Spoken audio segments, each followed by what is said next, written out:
여러분들에게 질문을 받을 시간이에요. 그래서 혹시 질문 있으시면 질문 남겨주셔도 좋고요. 아니면 질문을 이렇게 마이크를 켜서 해주셔도 좋으실 것 같습니다. 네, 롤모델이 되기 위해선 탁월한 성과를 위해 노력하는 몸부림. 그쵸? 스트러글이죠. 네, 그 말씀도 맞네요. 그리고 롤모델이 되기 위해서 브랜딩하는 과정이 필요하다.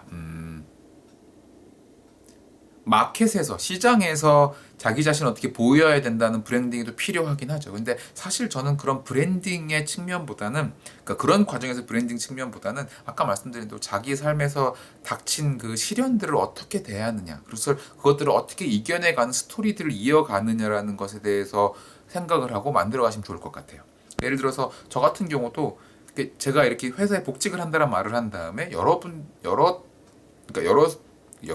그러니까 여러 사람들이 저한테 얘기를 한 게 왜 굳이 복직을 하려고 하느냐는 얘기를 하신 분도 있었어요. 근데 그 이유는 제가 나중에 시간이 지나서 코치를 키우려고 한다면 그 코치들에게 회사를 그만두라고 전업을 코치를 하라는 거는 어떻게 보면 되게 잔인한 얘기일 수 있을 것 같아서 제가 정말 풀타임 코치로서 다른 일을 같이 하면서도 얼마만큼 할 수 있는지를 경험해 보고 싶어서거든요. 그러니까 그런 측면으로 내가 나중에 시간이 지나서 돌아봤을 때 과연 내 스토리를 어떻게 만들어가고 싶은지에 대한 고민을 하고 그 답을 내는 것이 필요할 것 같습니다.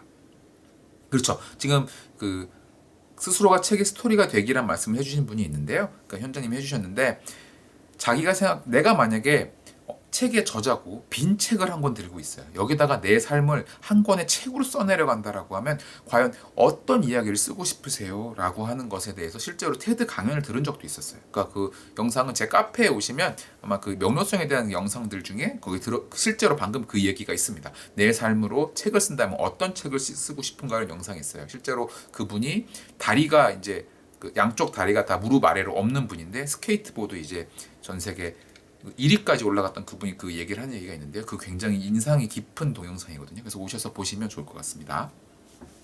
자, 혹시 다른 질문 있으신 분 있으실까요? 질문 남겨주시면 뭐 오늘 드린 얘기가 아니어도 질문에 대한 건 답변을 드리고요. 그리고 뭐 다른 요 과정에 대한 질문은 그 질문 뭐 바로 당연히 답변을 드릴 거고요. 탁월함도 자기와의 싸움이란 말씀. 네, 맞죠. 탁월함도 당연히 뿐만이겠습니까? 그 사실 저희가 말하는 하이 퍼포먼스 코칭이라고 하는 것의 가장 핵심은 honor the struggle이라고 표현을 하거든요. 결국 힘든 일들을 내가 영광으로 느낄 수 있어야 된다라는 기본 그 전제를 깔고 가요. 그래서 하이 퍼포먼스를 내는 사람이 되는 길은 굉장히 어렵고 힘들다는 게 당연한 겁니다. 근데 그것들을 하기 위해서 어떻게 내 마음을 더 즐겁게 가져가고 어떤 것들을 갖춰가고 하는 게 결국 저희가 코칭에서 여러분들에게 제공하고자 하는 가치이기도 해요. 네, 당연히 자기와의 치열한 싸움은 필요한 것이 맞을 것 같습니다. 네, 사실 그 honor the struggle이라고 하는 표현은 실제로 미국에서 그 마약 중독자들이 그 치료소에 모여 있을 때 일주일에 한 번도 다 같이 모여서 회의를 하거든요. 그때 옆에 사람이 그 마약 중독을 이겨내지 못하고 너무 힘들어서, 그러니까 마약의 그 금단 현상 때문에 너무 힘들어서 이렇게 막 이렇게 좌절하고 있으면 그 옆에 사람이 어깨를 두드려주면서 하는 이야기예요. honor the struggle. 지금의 힘든 시간이 나중에 영광스러운 시간이 될 거다라는 표현이거든요. 그래서 굉장히 멋있는 표현이라고 저는 생각합니다. 나래님이 나 개인의 시련을 극복하는 과정을 타인에게 어떤 방식으로라도 드러내는 그것이 꼭 필요할까요? 이제 그것에 대한 답을 드리면 그것을 드러낸다라고 하는 것이 결국 사람들에게 내 말을 전해야 할 때겠죠. 그 삶을 살고 있을 때는 의도적으로 드러낸다는 게 조금 넌센스일 것 같습니다. 왜냐하면 시간이 지나서 내가 그 시간들을 이렇게 보내왔구나라는 것을 사람들에게 말하게 되는 것이잖아요. 그렇게 얘기가 되는 거고, 만약에 그것이 드러내지 않으면 내가 어떤 사람이라는 걸 보여줄 방법이 없잖아요. 그러니까 결과적으로 저 같은 경우도 제가 뭐 코치가 되기 위해 준비했던 시간이 한 4년 정도 되는데 그 시간들에 대해서 그걸 준비하던 시절에 그것을 내가 드러내기 위해서 준비했다라고 하는 건 아니었거든요. 그러니까 내가 어떻게 잘 해야지라는 생각하고 열심히 살아왔던 것인데 시간이 지나서 사람들에게 저를 보여주려고 보니까 그 얘기들을 하게 됐던 것이죠. 그렇게 나를 세상에 드러낸다고 하는 그 순간에 과거의 얘기가 필요할 것 같습니다. 자, 그 다음에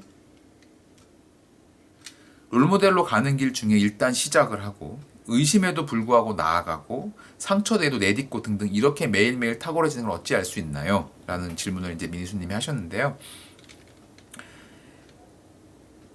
매일매일 탁월해지고 있다는 거는 사실 알 수 없죠. 왜냐면 오늘 내가 자려고 자리에 누웠는데 잘했나라는 고민에 답이, 그러니까 내가 오늘 하루 정말 의미 있는 일을 했나라는 거에 답이 안 나온 날도 있을 겁니다. 하지만 결과적으로 이게 내가 원하는 삶의 방향으로 가고 있는지 아닌지에 대해서만큼은 자기가 생각할 수 있지 않을까요? 매일매일은 아닐 수 있어도 적어도 일주일에 한 번, 한 달에 한 번 정도 봤을 때, 아, 내가 원하는 길로 가고 있구나라는 내가 나아가는 방향성이 제대로 가고 있는지 평가를 할 수 있을 것 같아요. 그렇다면 당연히 매일매일 정말 얼마만큼 나아질 수 있는 건 모르지만 그것들이 쌓여야지만 내가 원하는 결국 언제 그 도달하는 곳에 갈 수 있을 거기 때문에 그렇게 가셔야 된다고 생각을 하는 게 맞을 것 같다는 생각이 들고요.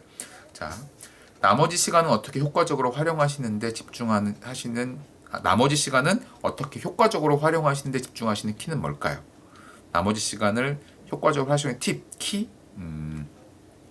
저는 결국 시간 관리에 대한 말씀을 하시는 것 같은데요. 저는 시간 관리라는 그거에 대해서 조금 언제나 좀 이렇게 말씀드리지만 시간은 잘 관리할 수 있는 대상이 아니라고 생각하는 편이에요. 왜냐하면 결국 시간 관리를 하는 목적은 생산성을 높이는 거잖아요. 내가 생산적인 사람이 된다라고 하면 타임 매니지먼트의 문제가 아니라 프로덕트 매니지먼트의 문제겠죠.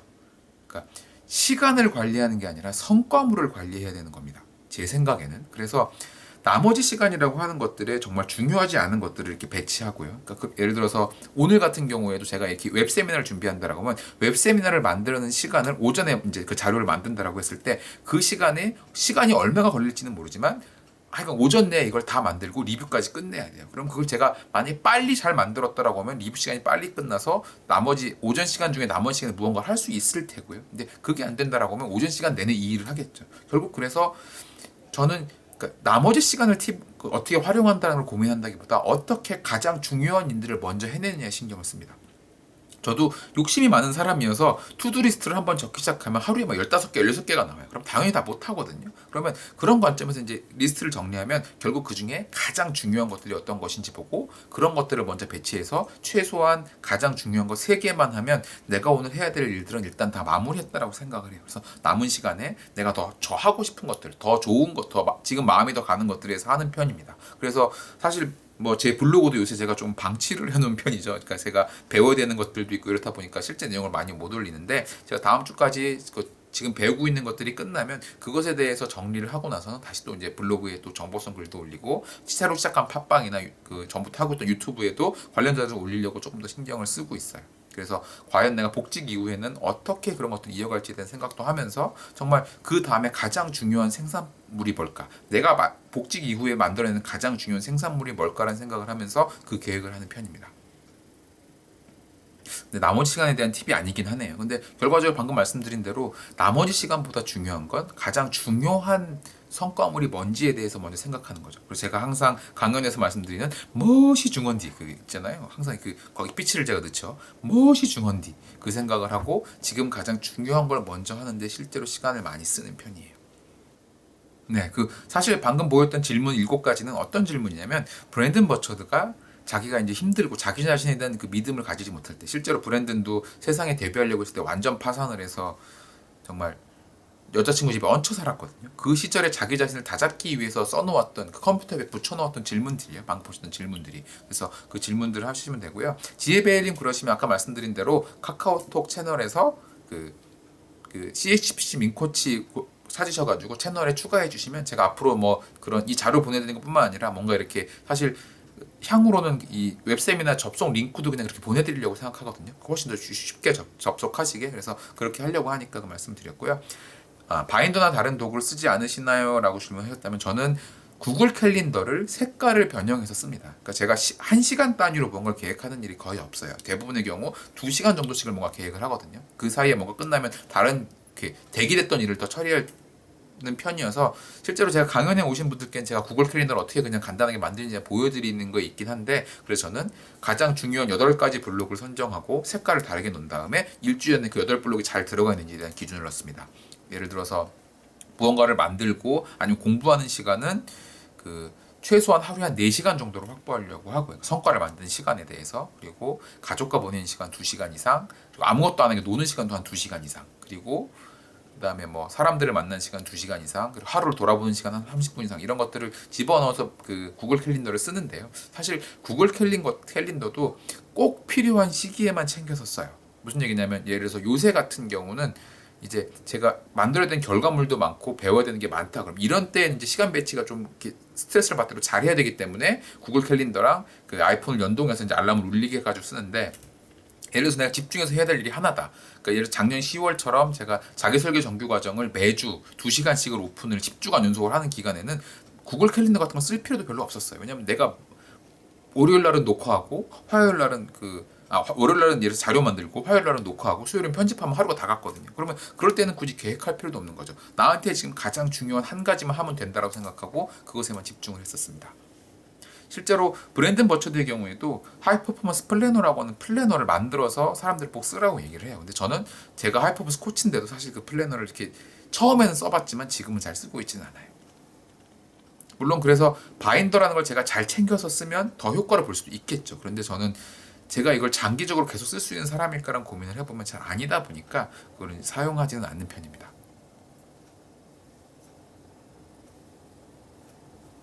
근데 실제로 바인더를 쓰시는 분들이 굉장히 시간 관리를 잘 하시는 건 확실한 것 같아요. 근데 그 바인더라는 도구 아니면 뭐 플래너가 됐건 어떤 형태건 그 계획을 세우는 관리하는 도구라고 하는 거는 결국 그 사람이 그 계획 관리하는 것을 좀 이렇게 좋아하고 잘하는 사람에 도움이 된다고 생각하고요. 두 번째는 절실하게 계획 관리를 해야만 하는 사람들은 하게 된다고 생각합니다. 그래서 제가 방금 말씀드린 대로 정말 필요한 타이밍엔 저도 이렇게 시간 관리들을 하니까요. 그런 것들은 다 이렇게 여러분들이 생각하시기에 필요한 타이밍에 쓰고 아니면 안 쓰고도 할 수 있지 않을까라는 생각은 혼자서 합니다. 그래서 제가 가장 인상적이었던 거는 그래서 얼마 전에 이제 저희 한근태 작가님이 그런 얘기를 하시는 걸 제가 이제 들었는데 8시 반에 주무신대요, 저녁에.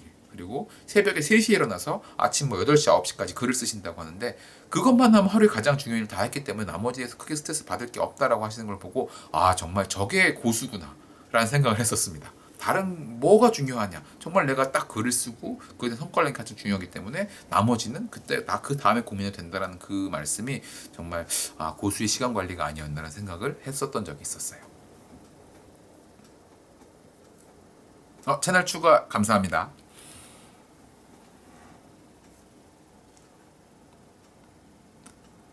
네, 고맙습니다. 채널 추가해주신 분들 감사하고요. 채널 추가하고 말 걸어주시면 제가 다 오늘 자료 PPT는 PDF로 보내드릴게요.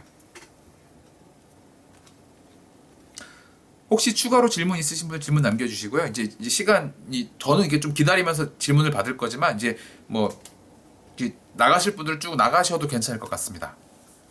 네, 감사합니다. 수고하셨습니다. 오늘 와주셔서 감사했습니다.